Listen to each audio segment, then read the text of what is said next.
We are live. All right, we are reconvening our afternoon hearing and continuing to take testimony on H86, and we're going to hear from DEC again. Welcome back. Thank you, Chair Sheldon, members of the committee. Good to be back. And I was asked to come down this afternoon to walk through a couple of remaining changes that we would like to see to, and the versioning is tough to keep up with, but I'm operating from version 4.4 of S29, which is it's actually even more subtle than that. The microGrady 12:36 p.m. draft, which is a 7 a.m. draft that day from 3/12, from March 12th. So these comments, but in many ways, it's very similar to H86 as that has evolved as well. And this is a document that we sent to Annika that should be posted on your site now. So if You're going to introduce yourself. Sorry, Chair Sheldon. I'm Pete Laflamme. I'm Director of the Watershed Management Division at the Vermont DEC. Thank you. And I'm here today with the Deputy Director of the Watershed Management Division, Bethany Sargent, and for some of the questions, if you have such questions. In terms of the comments on this draft that I referred to, we really have two areas that we would like to see adjusted. The support, we continue to heartily support the concept of this bill in its current form, and exchange of the certification program in view of the liability provisions that are contained within the bill. The changes that we're talking about, the first one occurs at the bottom of page 4, where there's an extensive section. So on line 19 of the marked up version that I did provide, subsection D, small d, the Secretary of Natural Resources shall, and there is an extensive amount of tracking of importation of salt into Vermont, storage of salt, purchase of salt. We suggest replacing that entire section with a sub-bullet such as establish methods to evaluate. The Secretary shall establish methods to evaluate the effectiveness of this program in reducing overall salt usage in Vermont, and shall develop tracking and reporting methods to convey this information. As opposed to the current version, which has The version that we have. That's not what it said here. It says establish methods to estimate and track the amount of salt applied by those certified through the chloride contamination. We've got the 12:36 p.m. version, and maybe you're going from the 7 o'clock something version you said that was later. Is that true? okay, we'll trade laptops, or I'll steal Bethany's laptop. Which one is the one you want us to see? The wording is similar. The intent is similar. We understand the desire to track the effectiveness of this program through measuring reductions in salt by those that achieve this certification and apply salt consistent with the certification program. But our concern is that the methods that were originally included in the bill, tracking the amount of salt annually imported into the state, etc., are too crude a method to really see the differences that we anticipate with the program, especially in its early years. We are not. The question was, what document are you looking We at? are looking at under Pete Laflamme's name. I'm looking at. I'll just say it might not be. Senate? It is eight. Okay, so it's Yeah. draft 4.4. Oh yeah, 'cause we did ask Michael to do an H. Starts with the H number, then your name, and then S, so that might be the. So it says H86 S29 draft 4.4 under Pete Laflamme's name. Yeah. And our markup. So I asked Michael O'Grady on Friday to take as passed Senate Natural and put it into our H86, because that's the vehicle we have to have this conversation. And DEC right now is using, I believe, the same language. It's just in a slightly renamed document. And I apologize, Chair That's Sheldon, okay. for the confusion. Right, I do not have that version right now, the H86 version. I am operating from the S29 version that I believe we sent over to Annika late yesterday. What I wanted to confirm though is why what you were reading was different from what we were seeing. And which one do you want us to look at? The one, The version that we sent. to Annika, Annika. okay. Yes. So we are then on page 5 of that document, at the bottom of it. Or bottom of 4, top of 5. Bottom of 4, top of 5. That's correct.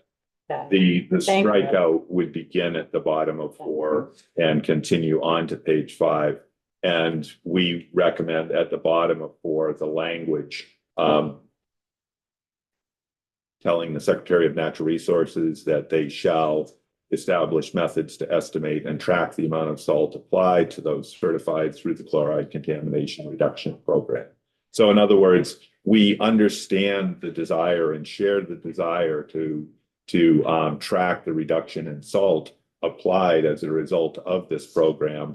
The methods that were originally prescribed in S29, we feel like may not be adequate to do that. That the looking at gross tonnage of salt imported into Vermont each year may not be the best way of tracking the reductions that we feel will accrue from the training and certification program.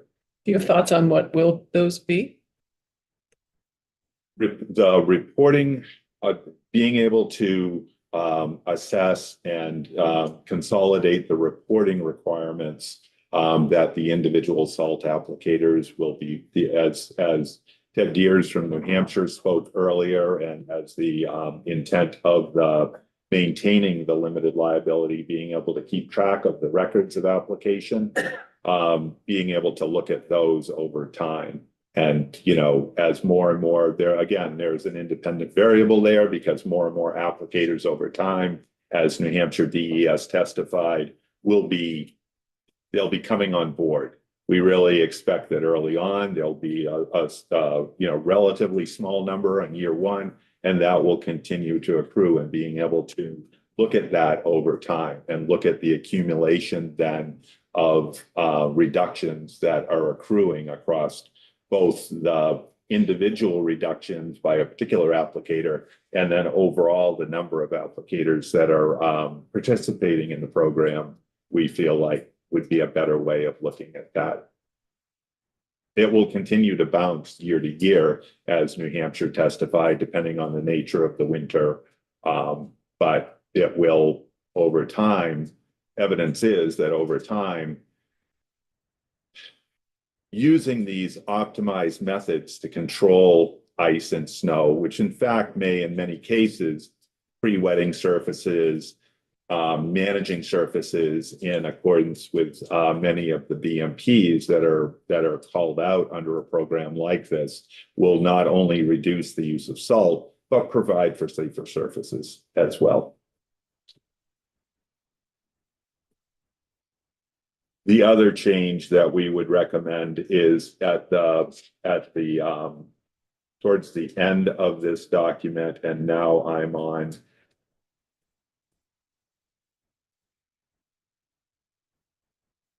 page 7. I'm seeing a comment, yep, on middle of page 7. Middle of page 7. And again, these are the requirements to cover salt and salted sand piles, to cover or move those within 100 yards, and then eventually in 2035, I believe, to cover all salt piles in the state.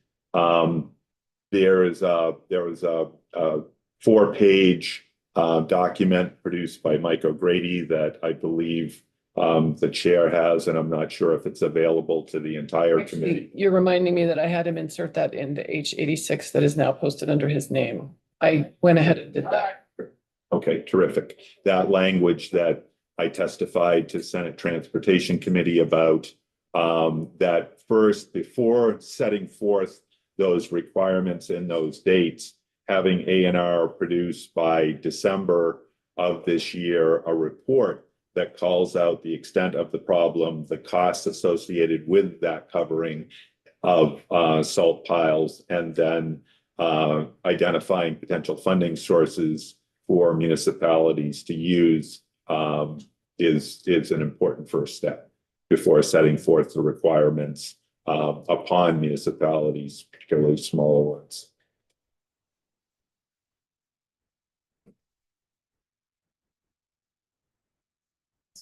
You may, Representative So Oscar. if it's not near water, if you're in the middle of Vermont, no water around, would they still have to be covered? The way the bill is currently structured, and in fact, it would help to provide protection to groundwater. That's. Yeah, if they're uncovered, the rain and then perking into the groundwater, which eventually, Yeah. through the interconnection is eventually going to get So to you can surface see that, waters, and yeah. it can also contaminate private wells. Great, thank you. Representative Bartholomew. I guess I'm confused. These proposed changes are to a bill that we're not working on right now. We have our own version. So how does it fit? So our version has now been, I asked Michael to put S29 as passed Senate natural into H86. So when you look at that version today, that's what should be there. And then I also asked him to insert this 4-page. And so might want to look at that now, but we're going to talk to Michael tomorrow morning about that too. Does that answer your question? I guess, so this is applicable to what the version. We're looking at, yes. Okay, Should be the same. okay, thank you. It's germane. It wasn't my question. But I am curious about, so we got a really, I thought, helpful inventory from you all the other day on the sort of universe of municipal storage sheds that may still need to be covered or that are covered. But where does a person like the previous witness store his salt, and how many of those are covered? That's an active question. The inventory that we provided the other day is in the Lake Champlain Basin. So in the Northeast Kingdom, some of the smaller towns there, we have some anecdotal information that there are some salt and salted sand piles near waters in the Northeast Kingdom, but we would need to dig into that. And the data that we had was derived through remote sensing techniques, so we would need to field verify some of that. We did get some information from municipalities in the Champlain Basin as well. Yeah. So doing a more extensive survey of that statewide across all of the municipalities. The private applicators are going to be more difficult. There are large commercial operations or larger commercial operations, like you heard from the previous witness, and then there are a lot of one-person operations where, getting that level of detail is going to be initially difficult. The idea of covering salt is one of those areas where that would be one of the BMPs. Most likely that would be prescribed in the certification training. It also makes good sense. It's in terms of the investment melting away out there for a commercial applicator, regardless of size, to cover their pile. Absolutely. Yeah. All right, so that's the extent of your comments on this latest. That's correct, Chair Sheldon. And again, apologies for all of the confusion around versioning. That kind of session. All right, do members have further questions for DEC? With that, we're gonna welcome Jared Carpenter back to the witness stand. I do have one quick question. Oh, quick question from Representative Morris. So we're talking about the methods of tracking. I'm assuming to quantify a little bit deeper, I'm sure you'll be thinking about this, is probably the number of applications, each storm and the number of storms, et cetera, so that it can be relative to. That's correct. That's absolutely correct. We'd have to standardize that across the nature of the storm and then the number of storms each winter. Our winters are, have a lot of variability, of course. So it would take us a while to be able to really characterize that. If next winter it doesn't snow at all, probably won't use Good job. salt. Right, with ice. Yeah, but there could be multiple applications per. And There could be. That's exactly right. Yeah, I'm I assumed that that was correct, like this. Yeah. Thank you. You're welcome.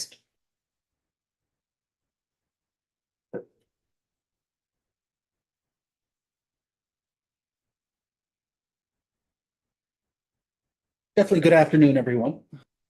Thank you for bearing with me as the last witness. For the record, Jared Carpenter, Lake Champlain Committee. Madam Chair, I guess I could offer some generally higher level comments on H86, the new version. And then some comments on DEC's suggestions. And then I submitted a suggestion to the committee as well, having to do with monitoring. That would be the last one, but rather than share, folks could just pull things up. I don't want to, obviously you haven't done a side by side. You haven't done a walkthrough with Ledge Council yet, so I don't want to get into that granular level of a detail, but sort of bounce through the sections, just sort of high level of what they do. Last time I was here, I talked about salt as an issue in general, but I didn't really get into the aspects of the bill.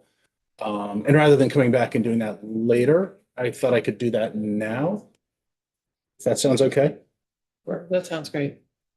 Yeah, we've walked through the bill. You walked through your initial as introduced, but not the current draft? Or did you walk through a S29 4.4 as well? We did, but I'll check. I'm losing track of myself, I'm sure. So I'm going to start off with H86, which is draft 1.1, dated March the 28th at 5:06. This is the bill that also has the study language that Pete mentioned. So as the bill was introduced, it had both the commercial applicator and the municipal applicator program within DEC that has since evolved into DEC handling the commercial application program, the best management practices, and then working closely with the Agency of Transportation on municipal application to establish those best management practices, but that would be part of the AOT's local roads program.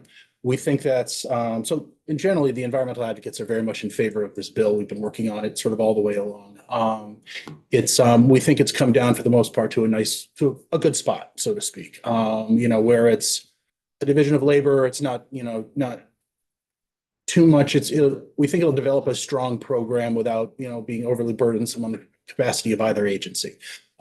There is a provision about hiring, a third party to maybe do the education program. That's at the discretion of DEC. But all in all, we think this is a great start. So having the local roads program handle the municipal application and having DEC handle commercial, it's essentially combining aspects of both New Hampshire's initial program and New York's initial program. So New Hampshire's initial program, as you heard this afternoon, started with commercial, and now they're just adding municipal. Where the New York program is really more focused on municipal in the Adirondacks region, especially down towards Lake George and other areas. And they have a very successful program there as well.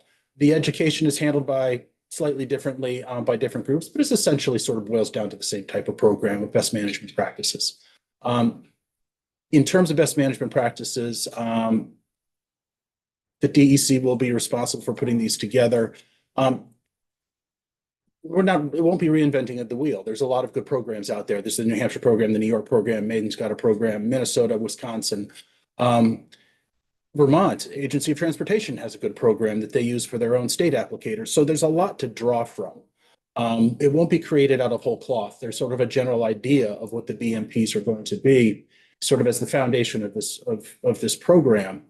It's going to take a little while to stand up, and it's going to take a little while to attract people to it, but it has to start somewhere. As you heard, New Hampshire started with, what did she say, 35 or something like that? And then they've of course have grown incrementally. So I think it's the basis of a good program. Are all of those programs you just mentioned grounded in this limited liability provision? No.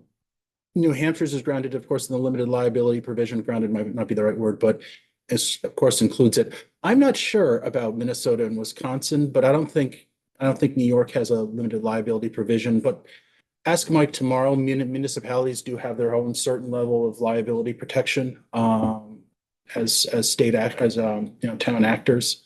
But New Hampshire, I don't think New Hampshire is completely unique on the limited liability provision. But we think it's an important part of this. Just to address that now, this is a voluntary program. So, as I like to say to people, the three things to remember about this program is one, it's voluntary, two, it's voluntary, and three, it's voluntary. So people don't have to follow it. They don't have to spend the money. They don't have to take the training. They don't have to do any of that, but they need some sort of carrot on why to do this. Yes, they're saving money. Yes, there's becoming more environmentally conscious. I've heard from some that they use it as part of advertising. It's like, we are the eco-friendly applicators. I don't know exactly the wording, but it is something out there that some folks have looked for in terms of hiring contractors over in New Hampshire, that this being certified is a plus program. But the limited liability provision is certainly a helpful carrot. How do we know that? The witness we just heard from said it wasn't that important to him. Senator Motto's downstairs. He's an applicator himself. He went into Senate Natural when they were discussing this in Senate Judiciary, he said he probably wouldn't participate if the limited liability language wasn't there. So Would he participate if it was there? I don't know.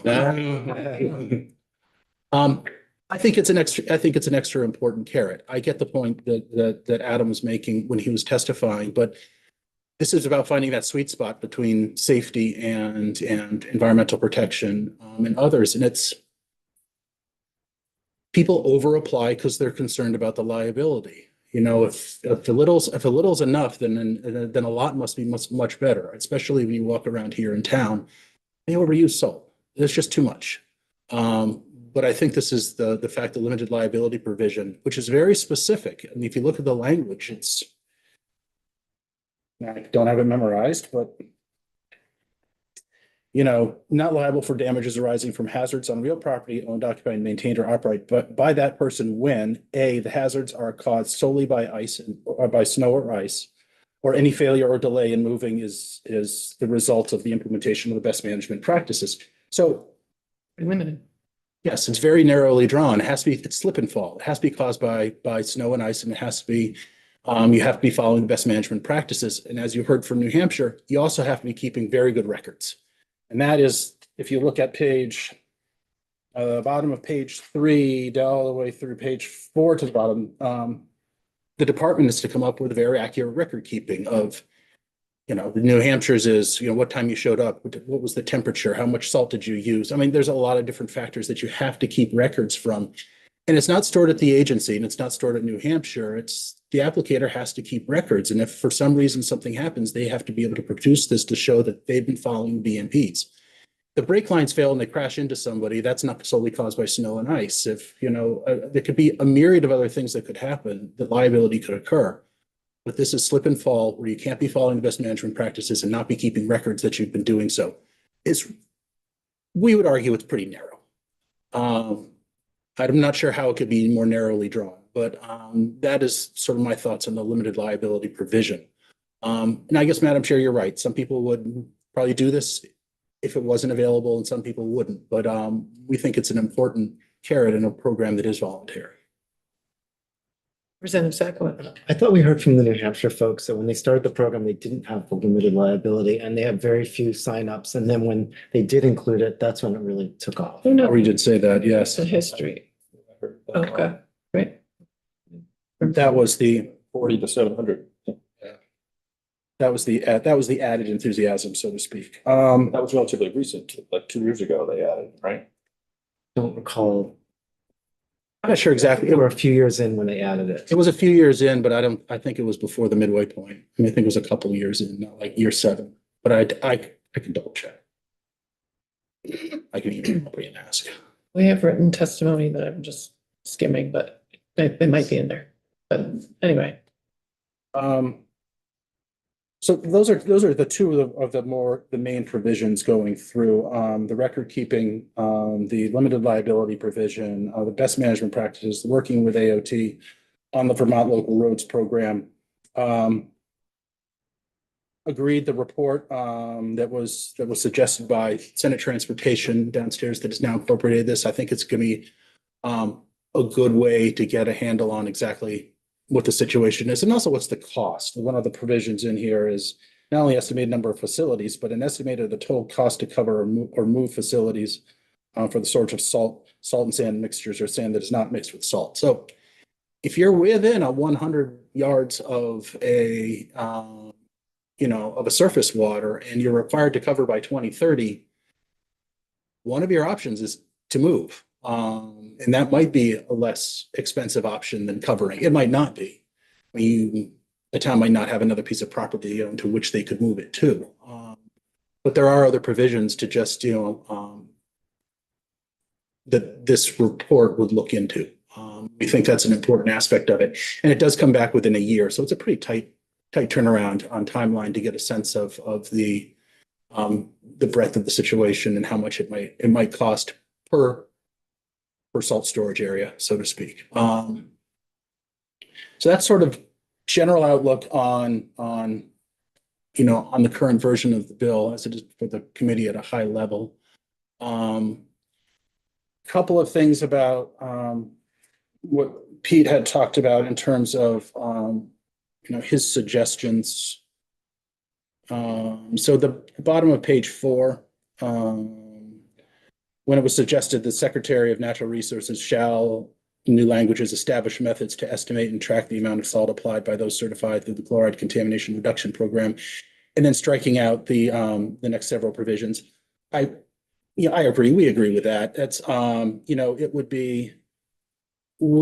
be great to know exactly how much salt is being imported in the state, even if you could look into just the bulk salt that's imported. I mean, you're not be able to track down to every 40-pound bag that's sold at Home Depot.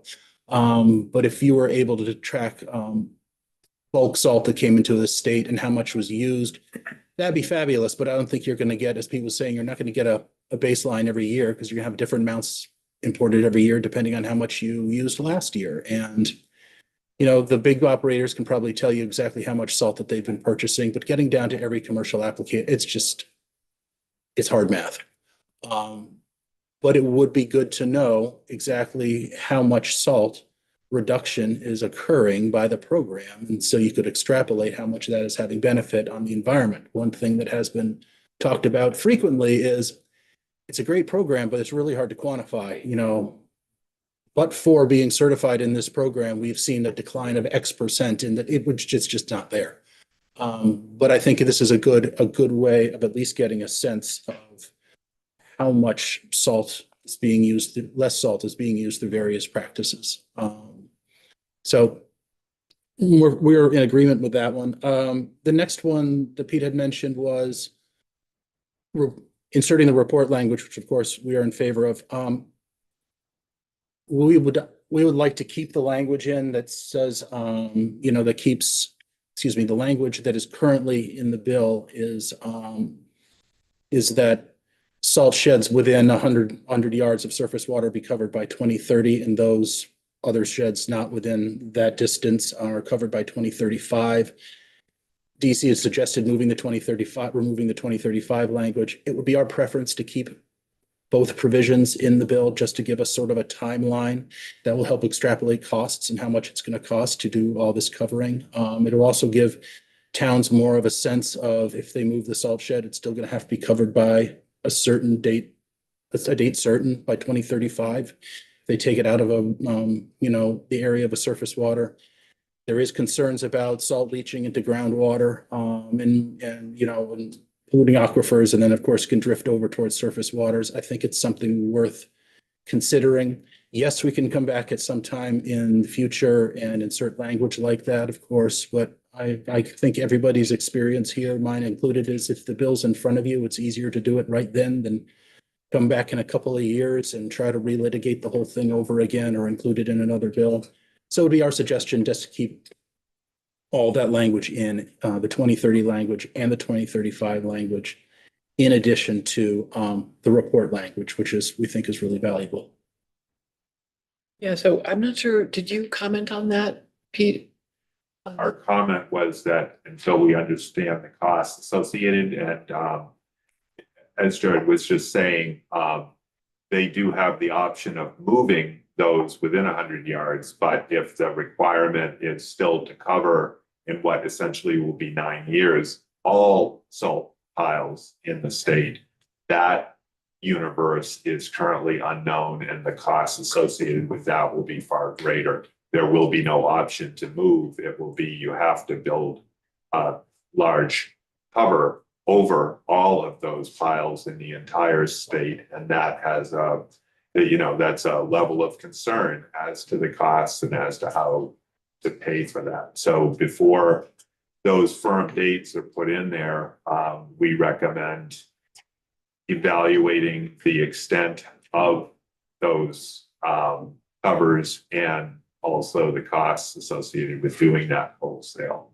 And then come back, make those recommendations in December, and then have the committees consider that and consider those costs, consider funding mechanisms, and then make decisions as to the extent and the timeline for those coverages. We're kind of shooting in the dark as to the number and the costs right now. So, And are they included in this report? yes. Report would contemplate both those within 100 yards and just the total number overall, which could be a fairly large number and could accrue pretty quickly, as you heard the other day. V-Trans testified or mentioned that, the typical cost is around $750,000, so $750,000 each to cover to build those large garage-looking buildings. And when you multiply that by just the number of munis in the state, I don't know how many are currently undercover. We know in the Champlain Basin, the number undercover within 100 yards, but overall, could be a much larger number. Having that information seems sound before setting those dates and those expectations is our testimony. Thank you. And the one final is a suggestion, which is what I included as a memo to the committee, which would be listed under my name. And this is, so initially in the as introduced version, there was language about enhanced monitoring that has since been removed. DEC, we will say, does extensive monitoring and also has, through the La Rosa program, has a lot of volunteer folks. Some of my Trout Unlimited members, they go out and do monitoring for various, phosphorus, chloride, other substances. So there is a fair amount of monitoring that is done already. The suggestion we have, and I had pulled this, so Pete, correct me if I'm wrong, because I had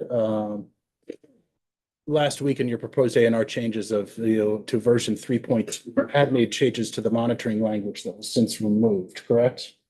It seems as if the monitoring language has gone away entirely.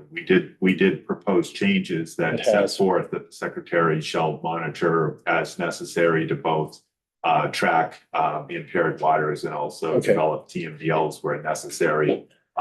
We already have that requirement. I saw the monitoring language seems to have disappeared. I saw that too, and I wasn't sure it's exactly.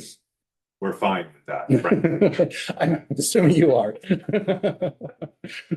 My suggestion was that we include the version 3.2 language that was suggested, but also if you can see the proposed changes, and I haven't had a chance to talk to Pete about this.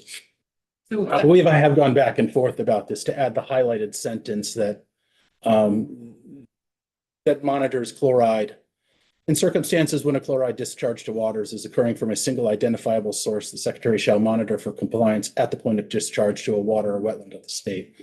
The argument of the point being is if you know that there's a single source, say coming off a salt shed that's going into the water right there, that is causing the highest acute levels. And that's where you should be monitoring to know the levels there rather than downstream in the mixing zone.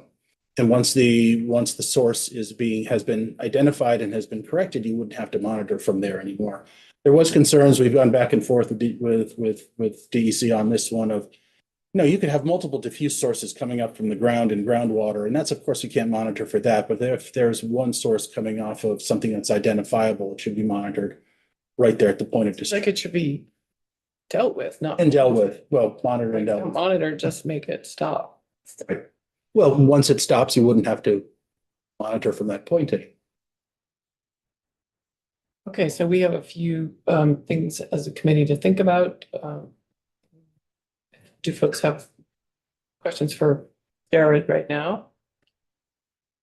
I'm so hard to find in the building, so if something comes up, just track me down, please. We'll do that. And then just as I'm hearing that, well, first of all, tracking down, I think the monitoring language must have come out before Senate Natural passed it out.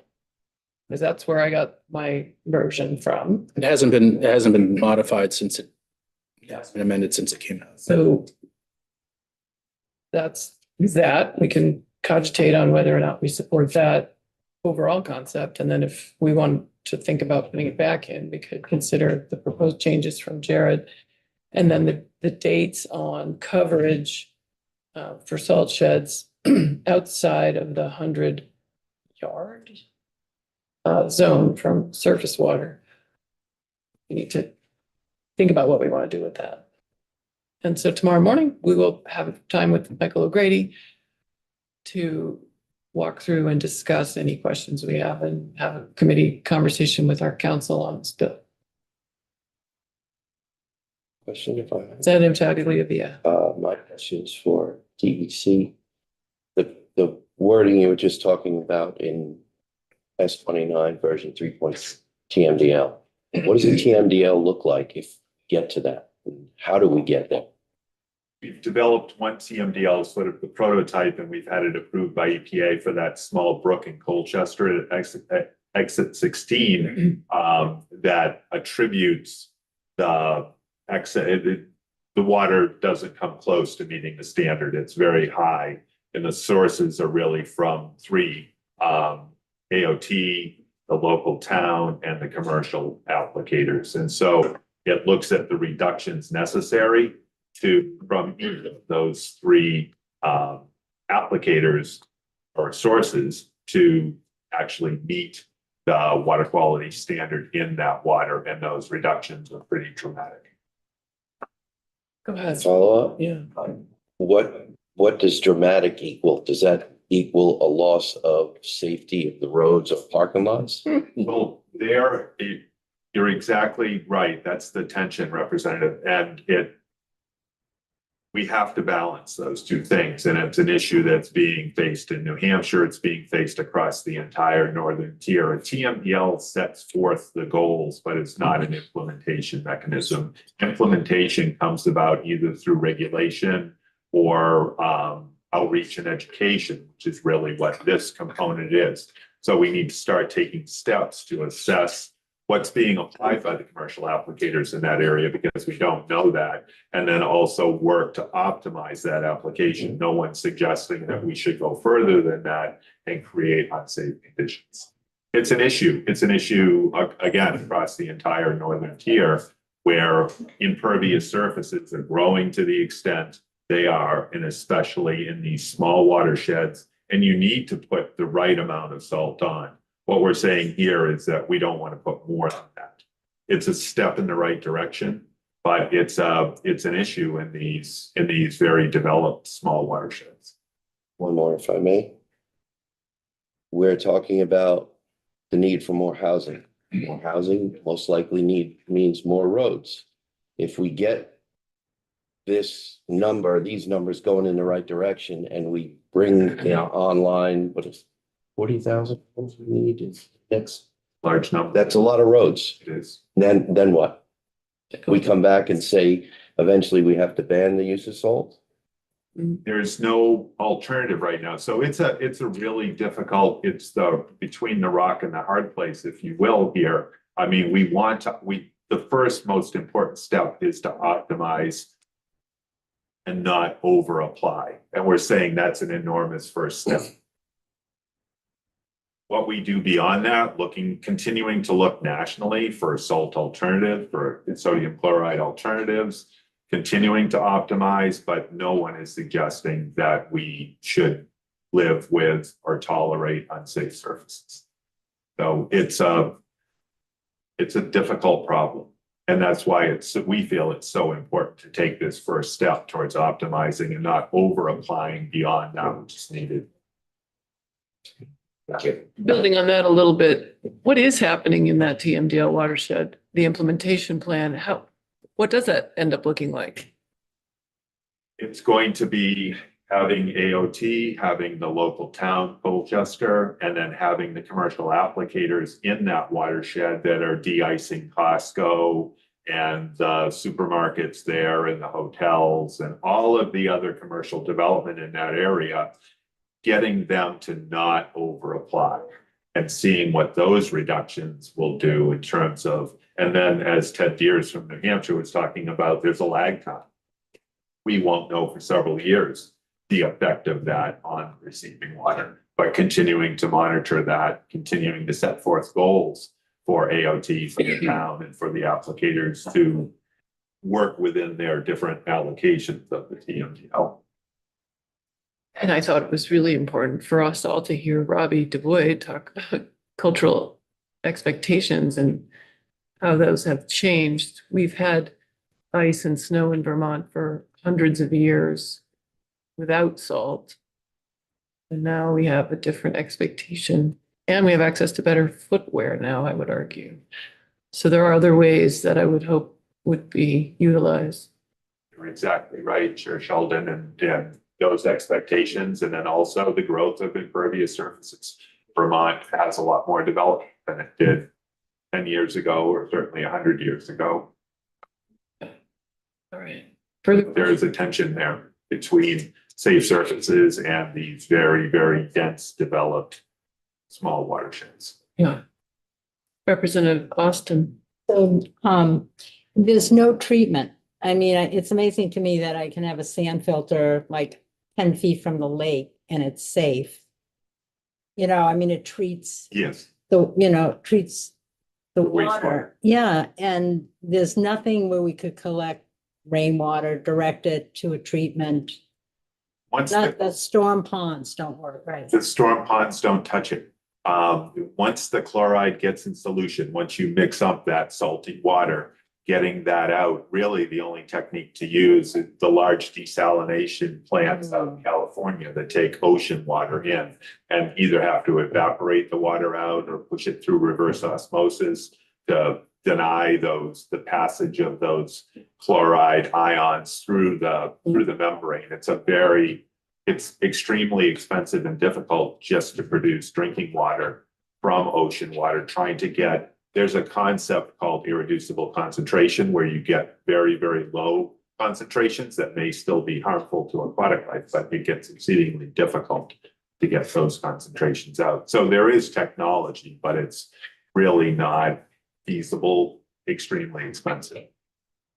I'm sure you would have thought of that, so. Whoever solves this problem, it's going to be a lot of money. It'd be in next year's budget proposal. Representative Tagliavia. If we were to try using that method, like reverse osmosis, wouldn't that create aggressive water that would also do damage to aquatic life? It could potentially do that as well, and it would also it heats the water quite a bit as well, so that as well. But it's just not, Perhaps we could focus on the ounce of prevention. Yes. Might be less expensive. Probably not gonna solve it today. Not a house. All right, thanks for the testimony today, and members, we will reconvene tomorrow morning at 9 with our legislative council. Thank you, Madam Chair. Thank you, committee. Yeah. Thank